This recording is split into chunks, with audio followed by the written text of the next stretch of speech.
What's up, y'all? In this video, we're once again going to go over Marks Mortise locks. Now, the reason is, before you click off saying I've already seen this video, there's a specific problem and it relates to spindles with these guys. I logged into Reddit yesterday and I noticed there were a couple of consumers that were having problems, two different problems, but both related to the spindles of the mortise locks. Now, the spindle is the bar that goes through and connects the two knobs together.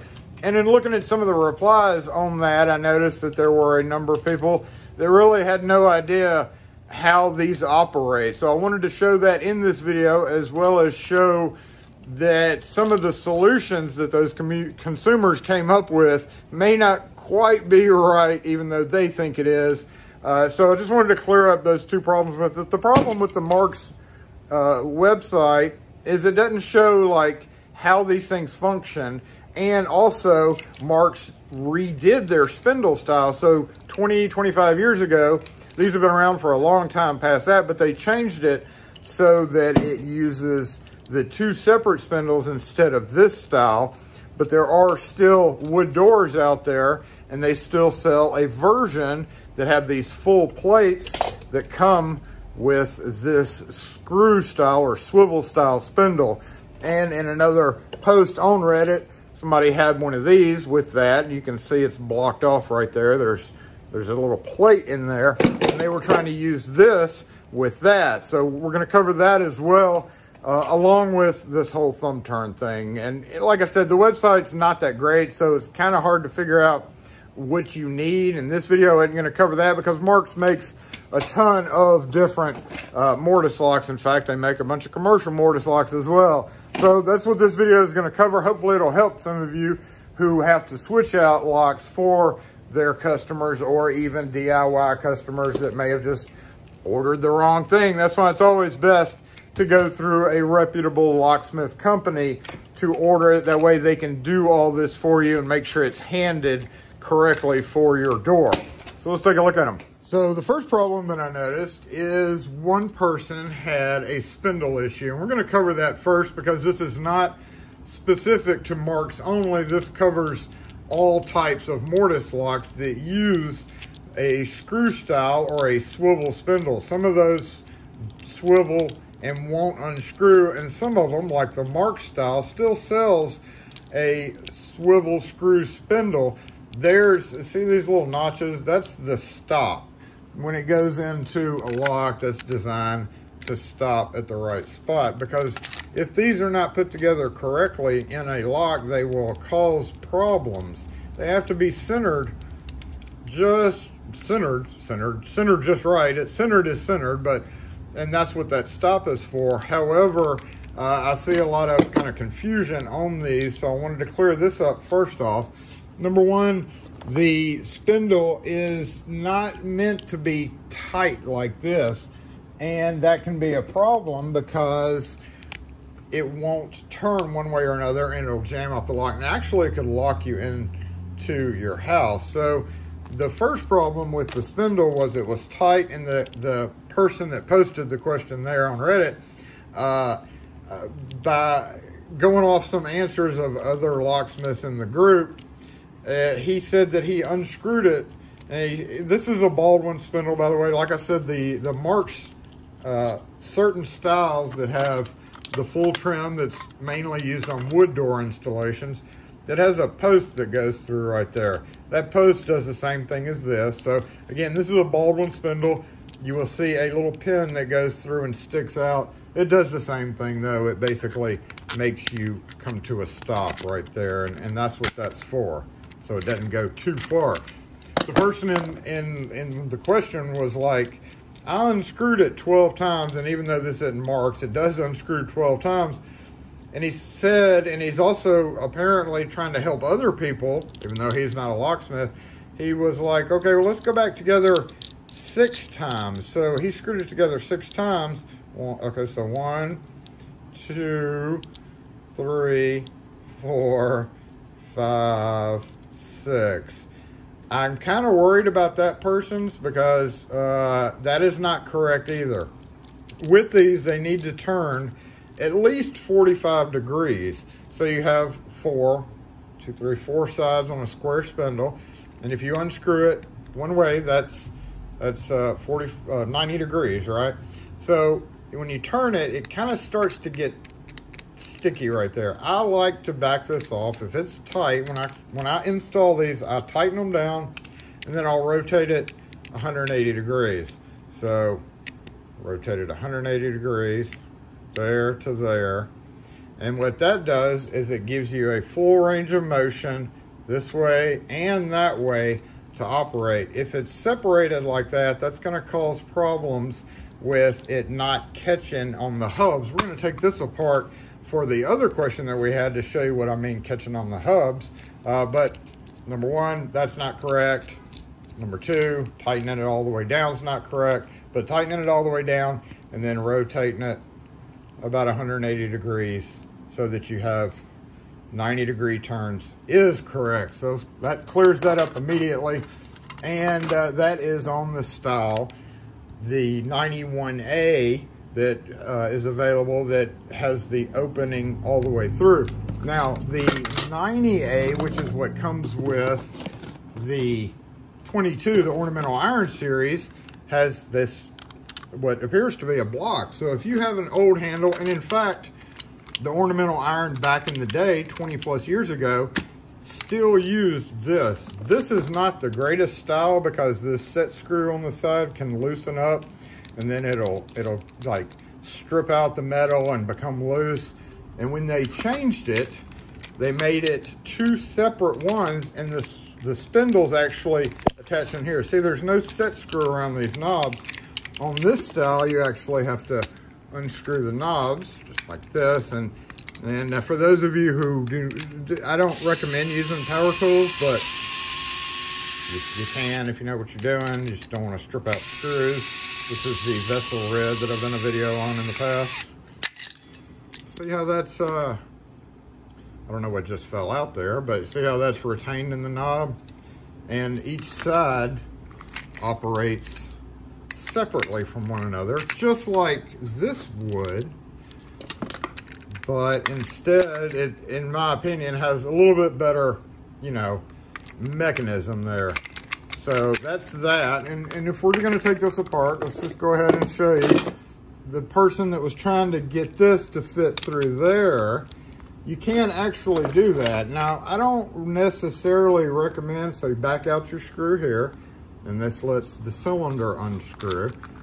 Now, if you're just taking the cylinders out to get them rekeyed, then you don't have to back this out all the way. So that's backed out. Now, the thumb turn thing. All right, so the thumb turn thing, the problem with putting in a thumb turn, most of these come with a double cylinder key on the inside and outside. And of course, that's against fire code in a lot of areas. The problem with just switching out the key, like you can do on glass doors, is switching out the key with the thumb turn, is this thumb turn can be left in, say, that position.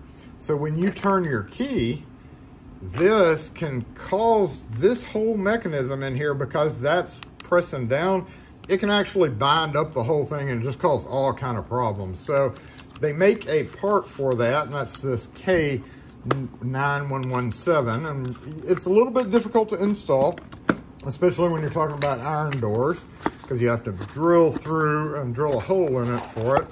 And there's no real measurements in this thing, but I'll show you how it works. So you have this dummy plate right there, and that dummy plate goes in where that cylinder was, and you tighten it down, and you see there's a little hole with the screw. That's a threaded hole for that screw. You drill a hole in the metal where this intersects, and that goes in, and then your screw screws through that and into that plate to hold that in, and it lets that work completely independent of, well, not independent, but it won't cause a problem with tailpiece. In fact, they will definitely warn you not to use a thumb turn for these. So that is that, but we're gonna talk about using this, because every so often, and I've actually as a locksmith run into this problem as well, where I ended up having to use this and that. So you can actually take that out and use your swivel screw spindle. Let's do that. Now, the problem with the 22AC style, the ornamental iron, is it can be mounted either which way. It's a 50-50 thing. It can be cylinder on the bottom, it can be cylinder on the top. So almost invariably, you might have to take this apart to flip the latch over or to lock the hub down. When you press this, what it does is it keeps the outside or the inside rigid, and you have to turn the key to pull the latch back after the deadbolt's thrown. So sometimes, depending on the installation, you got to switch a couple of parts around, which is what we'll also do in this video. So again, I don't recommend this, but Marks, you know, when you buy a new lock from Marks, it comes with what to do to take it out, depending on your door hand and depending on whether it's upside down or not. So if we're taking this apart, I'm always going to take this screw out because you have to angle this up, and if you leave in this screw, it can actually cause problems. Again, don't use power tools for this. Don't do as I do, do as I say. That sounds kind of rude, but you know what I mean. There may be a sticker right here. There's always 3 screws. There's always a screw under the sticker. That way the company knows when this has been opened up. So take those 3 screws out, and we're going to go around. Now these aren't as worrisome as some mortise locks. Some will explode. There are tons of pictures on Reddit. We've had people bring in mortise locks in a bag. So that is something that I don't really recommend people doing necessarily, but I'm doing it. So if you want to give it a shot, just be prepared to either buy a new lock or find a locksmith. This is gooey as crap. So there we go. Here's our hub. And here's the little problem that we're having is this, take the front hub out, take this other hub out, and there we go. Now we can use this spindle all the way through. So how these work, these are together, and the press is up on this, which retracts the latch. And if you have this on your door, so go tight, and then we're gonna go 180, and then run this through. So boop, lets you turn both of them freely with no binding. On these locks, they really only turn about 45 degrees, but having that 90 degree is a good buffer. And if you have it separated a lot, that can be problematic as well because it may not be catching, or it could cause this to just become weaker and possibly break. So that's why these are designed like that, so that these can turn independently of each other. So we have the 2 hubs now. Let's go ahead and put that back. I don't know why I threw it over there. And while we're here, I'm going to go ahead and reverse this one more time. So let's say our latch has to be on the other side, and instead of this hub locking, we need to lock this hub. So that's fairly easy to do as well. You just pull this guy out. You see it's got this notch on one side. So if we just turn it, flip it upside down, instead of locking this guy, flip it upside down, it'll lock that side. So when you're putting this on, this little tab or this little ear goes in that notch. So you want to just make sure that that falls in there correctly like it's supposed to. So it's not sitting down. There it goes. And you can see, boop, boop. Now it locks this side instead of the other side. Flipping the latch around is a little bit more difficult, but not quite as bad. So we're going to retract this bolt. We're going to take this spring off. Pull this out. Pull your deadbolt out, which is just nasty. And take our latch and pull it out just like that. Now we want to flip it upside down. You see this washer and spring? I'm going to flip it upside down. Make sure it goes back in, and make sure that washer sits on this side of that and goes in behind this guy. So that looks correct. So now we're going to put everything back. We don't, at this point I would hose everything down with a good lubricant like Houdini, because this is nasty, nasty, nasty. And it really does need cleaning and stuff. So we got everything back together, and here's the spring part. Not nearly as bad as like a bald one. There's a little hook right there. You can't see it past the crud, but we're gonna hook that there, go around that post, and then between this part and that part. We are done switching it around and making it work. Uh-oh, get back where it's supposed to be. Never move a mortise lock when you're working on it. Remember, I'm a professional, people. So angle in and push down. Make sure these are lined up. And we're going to put our screws back in. It would be a good idea to use blue or purple. I prefer blue for everything. Loctite on these screws so that they don't loosen up. And again, don't use power tools. This is a very specific power tool. Tighten down, tighten down, tighten down. I didn't mention, but before you do all that tightening down, make sure everything is sealed up right here. So now, we're gonna screw this all the way down, and then back it off 180 degrees. And you probably have this plate, so it goes through and to the stop.